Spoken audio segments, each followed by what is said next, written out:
Pilot Luftwaffe mislio je da je njegov život završen. Amerikanci su mu umjesto toga dali da leti njihovim avionima Dagenelnexata ispovest nemačkog pilota koji je postao američki saveznik, zvuk aviona Messerschmitt Bf 109 u letu. Zvuk koji nikada neću zaboraviti. Zvuk nemačkog Messerschmitt Bf 109. 4 godine sam ga slušao svakog dana. Bio je to zvuk moći, zvuk straha, zvuk Trećeg rajha. Ali za mene to je bio zvuk slobode. Jedine slobode koju sam mogao naći u svetu koji se raspadao pod težinom nacističke ideologije. Moje ime je Hans Müller. Bio sam kapetan u Luftwaffe, Hitlerovim vazdušnim snagama od 1939. do 1944. godine. Ovo je moja priča. Priča o izdaji, preživljavanju i neočekivanom prijateljstvu usred najvećeg sukoba u istoriji čovečanstva. Priča o tome kako sam mislio da je moj život gotov, da bih zatim dobio najneočekivaniju drugu šansu od ljudi koje sam naučen da smatram neprijateljima. Duboki uzdah. Pre nego što nastavim, ako vam se dopada ovakav sadržaj, molim vas da se pretplatite na ovaj kanal, ostavite like i aktivirate zvono za obaveštenja. Vaša podrška mi omogućava da nastavim da delim ove neverovatne, zaboravljene priče iz ratnog vremena. Hvala vam. Zvuk vetra. April 1944. godine. Već 4 godine sam u kokpitu Messerschmitta, borio se na svim frontovima, od Poljske do Francuske, od Britanije do Rusije. Video sam kako se nepobedivi Rajh polako povlači, kako naše formacije postaju sve manje, kako sve više mojih prijatelja ne uspeva da se vrati sa misija.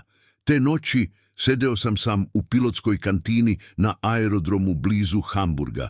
Baza je bila pod stalnim napadima savezničkih bombardera.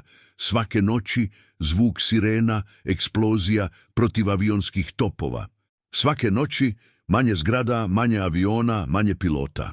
Moj skvadron je izgubio 3 pilota prethodne nedelje. 3 prijatelja, 3 lica koja nikada više neću vidjeti. Reichsmaršal Göring, nekada heroj iz Prvog svjetskog rata, sada gojazni narkoman koji je vodio Luftwaffe, zahtevao je nemoguće. Obećavam vam, rekao je Hitler, nijedna neprijateljska bomba neće pasti na Reich. Laž poput tolikih drugih. Zvuk bombardovanja u daljini. A ipak mi smo nastavili da se borimo. Ne za Hitlera, ne za Göringa, već jedni za druge. Za preživljavanje. Činiti ono što vam je naređeno ili biti streljan zbog izdaje. Takav je bio naš svet. Te noći, dok sam ispijao posljednju čašu lošeg nemačkog piva, major Schneider je ušao u kantinu. Njegovo lice bilo je sumorno, oči umorne od previše misija, previše gubitaka. Müller, rekao je, sutra ujutru u 0500 vodit ćeš intercept misiju. Veliki savezni napad se očekuje na rafinerije u Hamburgu. Klimnuo sam glavom. Još jedna misija, još jedna šansa za smrt, još nešto, dodao je, oklevajući. SS je poslao novog oficira za vezu u bazu. Kažu da ima dokaze o izdaji među pilotima, istražuju. Moj stomak se stegnuo. SS, Himmlerovi ljudi u crnim uniformama, Gestapo, znao sam šta to znači.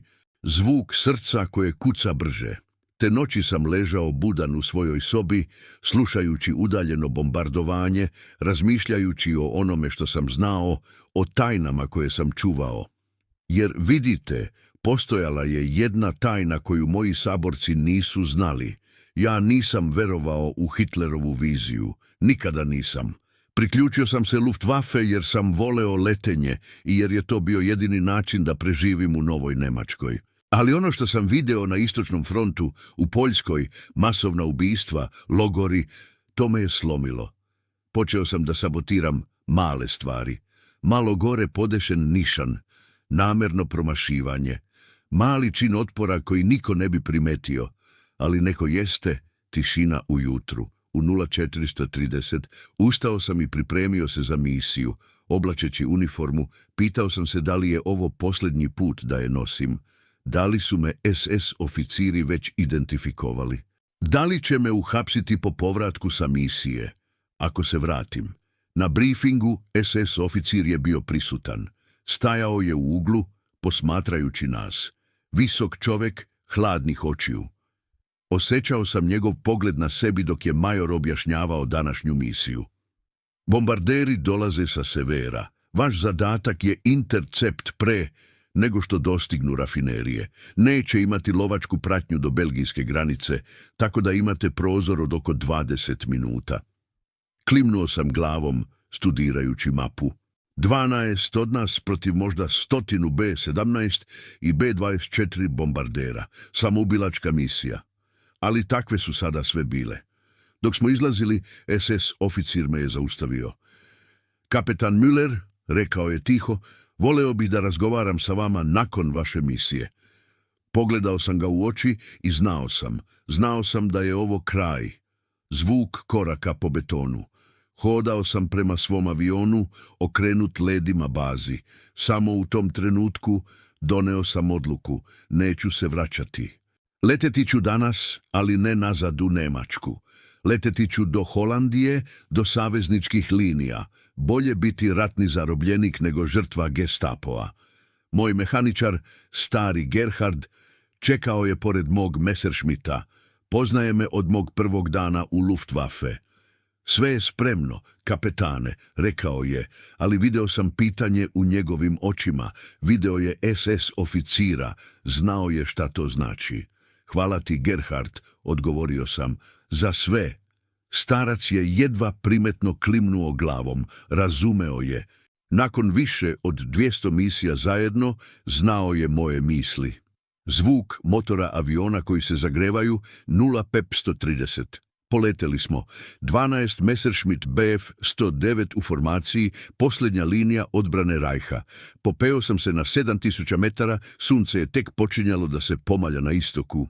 Ispod nas, Hamburg je još uvek goreo od noćašnjeg bombardovanja. Leteli smo severno, prema Severnom moru, očekujući neprijatelja. Moj je radio užurbano. Kako da izvedem svoj plan? Kada da se odvojim od formacije? Kako da stignem do savezničkih linija sa dovoljno goriva? A onda smo ih vidjeli, tačke na horizontu koje su brzo rasle. B-17 Flying Fortress bombarderi. 100 njih, možda više, u savršenoj formaciji. Leteće tvrđave, nazvane tako zbog svog teškog naoružanja. Štafel, pripremi se za napad, došla je zapovest preko radija od našeg vođu formacije. Pripremio sam avion, proverio naoružanje, 2 20 mm topa, 2 7 92 mm mitraljeza, protiv 12 mitraljeza kalibra 50 na svakom B-17. Loše šanse. Zvuk mitraljeza štafel, napad. Naša formacija se razbila. Svaki pilot birao je svoju metu. Izabrao sam bombardera na levom krilu formacije, ubrzao prema njemu. Mitraljezi B-17 su već počeli da pucaju, vidio sam tragove metaka koji prolaze pored mog aviona. Ali ovo nije bila misija kao druge. Nisam nameravao da obaram američke bombardere. Ovo je bio moj trenutak odluke. Umjesto napada na bombardera, promenio sam kurs. Leteo sam paralelno sa formacijom, dovoljno blizu da me vide, ali ne toliko blizu da predstavljam pretnju. Onda sam učinio nešto što nijedan nemački pilot nije uradio u ovom ratu. Mahao sam krilima aviona, univerzalni vazduhoplovni znak predaje. Nekoliko trenutaka, ništa. Onda, na moje zaprepašćenje, mitraljezi bombardera kojeg sam pratio prestali su da pucaju. Video sam kako mitraljezac gleda prema meni, zbunjen. Sledio sam bombardere, čekajući, nadajući se. Bacio sam pogled nazad, video ostatak mog štafela kako se bori protiv ogromne formacije.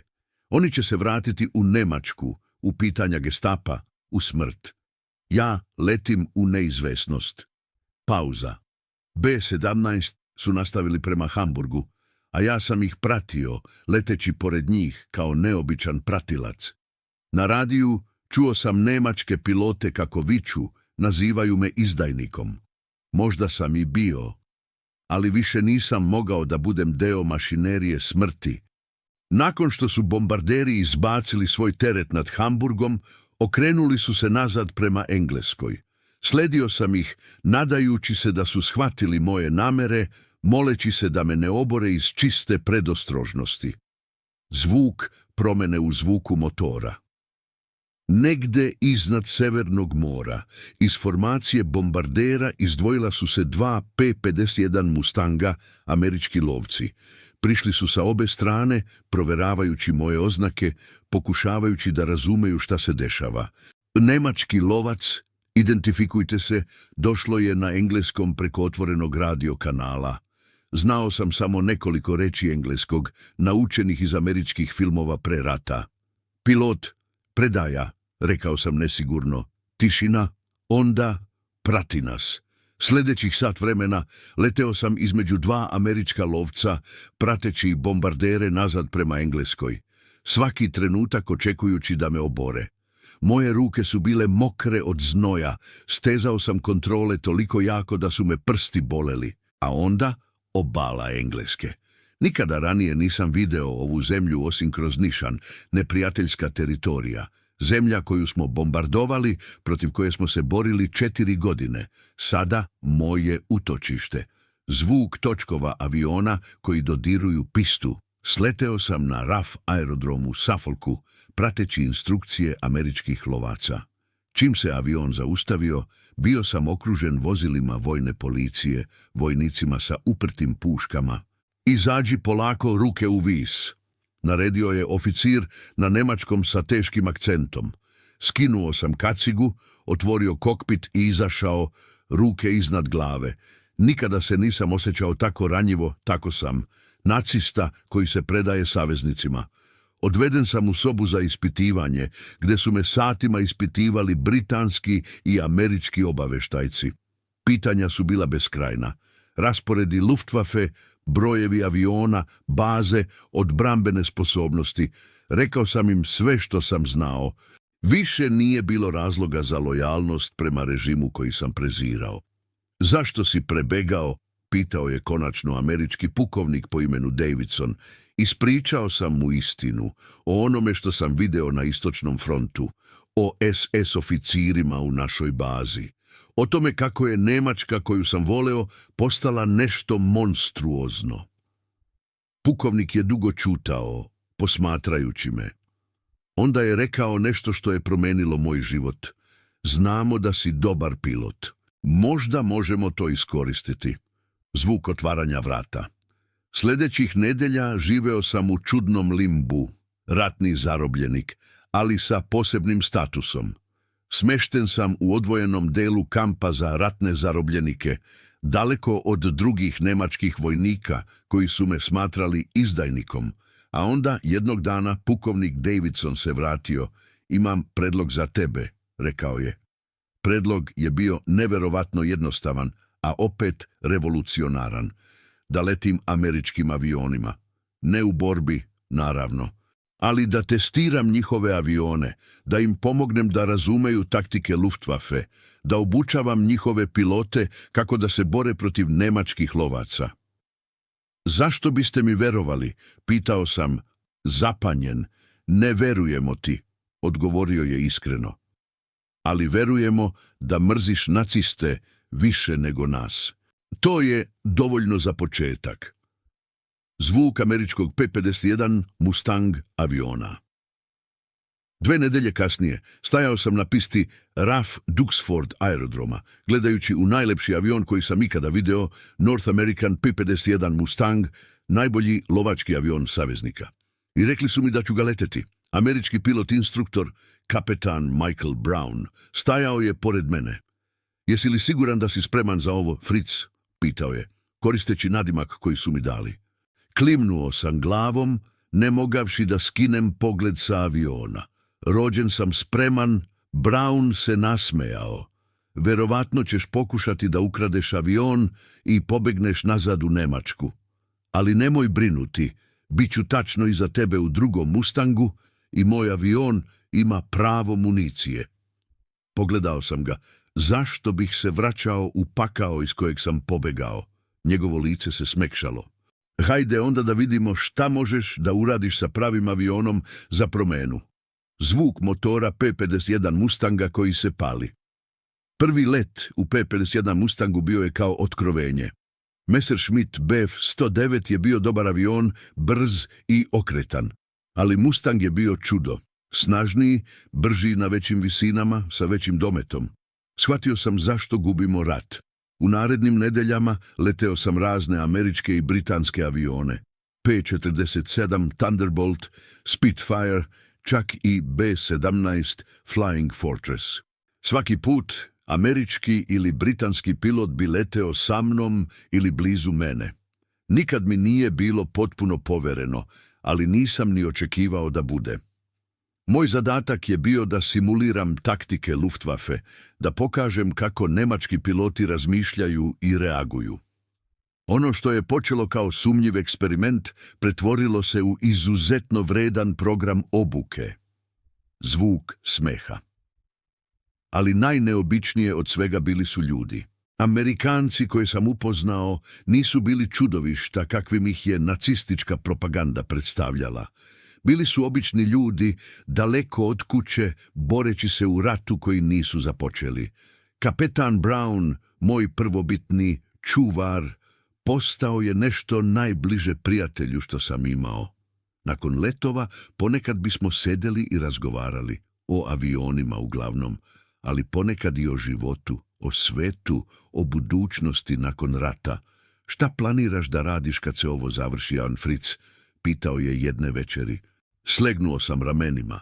Ako preživim, bit ću srećan. Verovatno će me Nemci streljati kao izdajnika ako me ikad uhvate. A ako te ne uhvate, razmislio sam o tome. Ne znam, jedino što sam ikada želeo da radim je da letim. Brown je klimnuo glavom, razumevajući. Možda će posleratni svet trebati pilote koji nisu ubice. Ta ideja, budućnost nakon rata, život nakon Hitlera, bila je gotovo nezamisliva.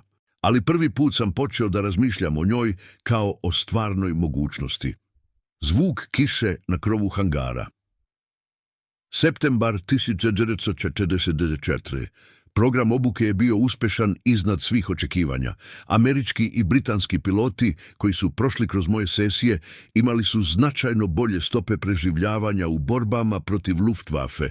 Jednog kišnog poslepodneva pukovnik Davidson me je pozvao u svoju kancelariju. Imam novosti za tebe, Müller, rekao je, dobre i loše. Čekao sam, stomak mi se stegao. Dobra vest je da je tvoj rad ovdje priznat na najvišem nivou. General Arnold lično je čuo o tvom doprinosu. General Henry Hap Arnold, komandant američkih vazduhoplovnih snaga. Bio sam zapanjen. A loša vest, pitao sam. Davidson je duboko udahnuo. Nemci znaju da si živ, znaju da radiš sa nama, ponudili su nagradu za tvoje zarobljavanje, živ ili mrtav. Tišina. Čudno je kako se život može promeniti u trenutku, od cenjenog pilota Luftwaffe do izdajnika sa cenom na glavi, od nacističkog oficira do savezničkog savjetnika. Ništa nije bilo onako kako sam očekivao. Imamo novi predlog za tebe, nastavio je Davidson. Tajni projekat, rizičniji od ovoga što radiš sada, ali potencijalno mnogo vredniji za savezničke napore. Kakav projekat? Pitao sam. Operacija Eagle Switch. Koristit ćemo zarobljene nemačke avione za tajne misije iza neprijateljskih linija. Trebaju nam piloti koji poznaju i nemačke i američke avione. Piloti koji govore nemački. Piloti poput tebe. Zvuk srca koje kuca. Nisam odmah odgovorio. Leteti nazad u nemački vazdušni prostor. Spustiti se na teritoriju gdje bih bio streljan na licu mesta ako bi me uhvatili. Ludost. Zašto bih to uradio? Pitao sam. Zato što bi mogao da spaseš živote, odgovorio je jednostavno, i nemačke i savezničke. Svaki uspešan zadatak mogao bi da skrati rat za dane, možda nedelje. Mislio sam na prijatelje koje sam ostavio, na one koji su možda još uvijek leteli za Luftwaffe, ne iz ubeđenja, već iz dužnosti ili straha. Mislio sam na nevine koji umiru svakog dana dok rat traje. Kada počinjem, pitao sam, zvuk motora aviona koji se pali. Sljedeća 2 mjeseca proveo sam leteći najneverovatnijim misijama svog života. U zaplenjenom Messerschmitt Bf 109G, ofarbanom u oznake Luftwaffe, leteo sam duboko u neprijateljsku teritoriju. Ponekad bih nosio hitne zalihe pokretima otpora. Ponekad bih izvlačio oborene saveznične pilote. Ponekad bih samo posmatrao i izveštavao o nemačkim pokretima trupa. Svaki let bio je ples sa smrću.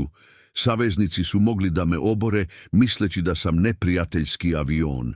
Nemci su mogli da otkriju moju prevaru.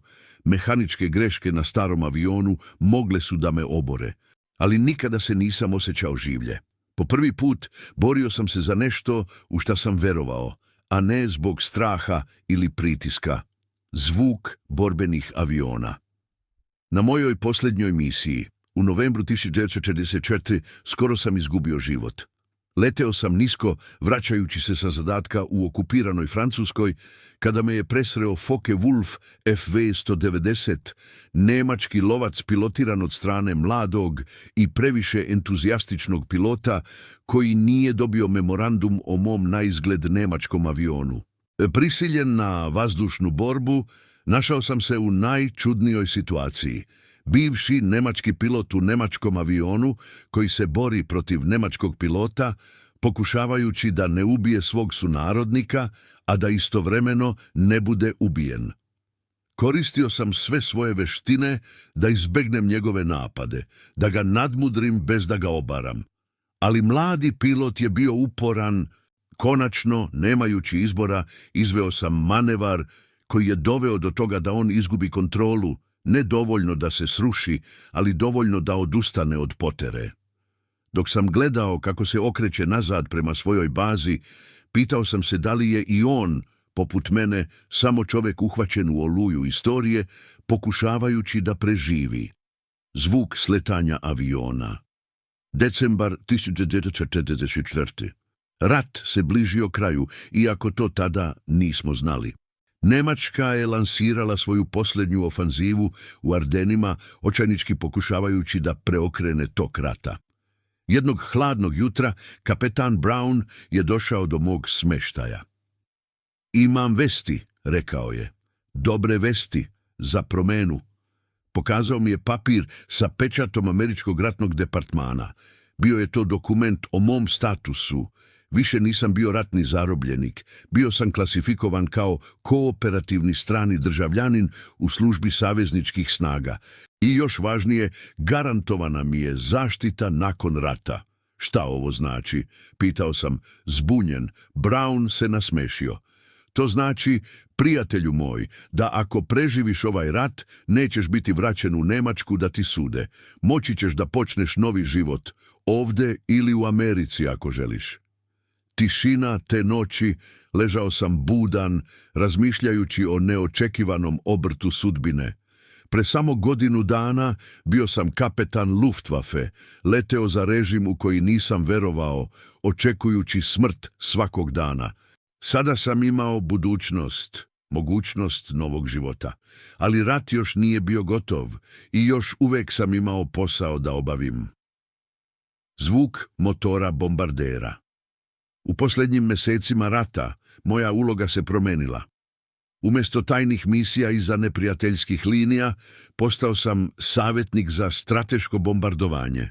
Moje poznavanje nemačkih odbrambenih sistema bilo je neprocenjivo u planiranju misija koje su minimalizirale gubitke i maksimalizirale efikasnost. Došao sam do jednostavnog, ali teškog zaključka. Što prezavršimo ovaj rat, to će manje ljudi umreti s obe strane. Svaki dan rata značio je još 1000 mrtvih. Pomogao sam da se planiraju misije koje su ciljale vojne i industrijske mete, izbjegavajući kad god je moguće civilne žrtve. 8. maja 1945. godine Njemačka se konačno predala. Rat u Europi bio je gotov. Zvuk proslave. Stajao sam na ivici piste u RAF Duxford, gledajući kako se avioni vraćaju sa posljednje borbene misije. Amerikanci i Britanci su se grlili, plakali, slavili. Kapetan Brown, sada Major Brown, prišao mi je sa bocom šampanjca. Pozdrav, Fritz, rekao je, pružajući mi čašu. Preživjeli smo, nazdravili smo, ali moje srce je bilo teško. Mislio sam na Njemačku, na ruševine onoga što je nekada bio moj dom, na milijone mrtvih, na razorenu Europu. Šta sad? Pitao sam. Brown je pogledao prema zapadu, prema Americi preko okeana. Sada gradimo novi svet, prijatelju moj, svet u kojem se ljudi ne ubijaju zbog zastave pod kojom su rođeni. Zvuk vetra. Moja priča se ne završava ovdje, naravno. Nakon rata prihvatio sam ponudu američke vlade, pridružio sam se timu inženjera i pilota koji su testirali i analizirali zarobljene njemačke avione. Moje znanje o Luftwaffe tehnologiji i taktikama pomoglo je da se oblikuju posleratne vazduhoplovne snage. 1948. godine postao sam američki državljanin. Kasnih 1950-ih radio sam na NASA projektima koji su na kraju doveli do svemirskog programa. Ljudi koji su nekada bili moji neprijatelji, postali su moji prijatelji, kolege, pa čak i porodica. Major Brown i ja ostali smo prijatelji do kraja njegovog života. Naše porodice su zajedno provodile praznike. Naša djeca su odrastala zajedno, ne znajući da su njihovi očevi nekada leteli na suprotnim stranama najsmrtonosnijeg sukoba u istoriji. Dubok uzdah. Često me pitaju da li žalim zbog svoje odluke da prebegnem. Da li sam izdajnik? Možda u očima nekih. Ali lojalan sam čovečanstvu, pre bilo koje države ili ideologije. Lojalan sam principima pravde i slobode pre bilo koje zastave. Ako me istorija bude sudila, neka me sudi po životima koje sam pomogao da se spasu, a ne po stranama koje sam promenio. Moje ime je Hans Müller. Bio sam pilot Luftwaffe koji je mislio da je njegov život završen samo da bi mu Amerikanci dali priliku da leti njihovim avionima. I u procesu naučio sam najvažniju lekciju, da su ljudi samo ljudi, bez obzira na uniformu, i da je najveća hrabrost ponekad potrebna ne za borbu protiv neprijatelja, već za odbijanje da se mrzi. Zvuk aviona koji prolazi visoko na nebu, tišina, kraj. Napomena. Ova priča je kreativna interpretacija zasnovana na istinitim događajima iz Drugog svjetskog rata. Iako su neki njemački piloti zaista prebegali saveznicima i kasnije pomagali u ratnim naporima, lik Hansa Müllera i specifične situacije opisane u ovoj priči su fikcionalne. Priča je namenjena za zabavu i ilustraciju istorijskih tema, a ne kao precizan istorijski dokument.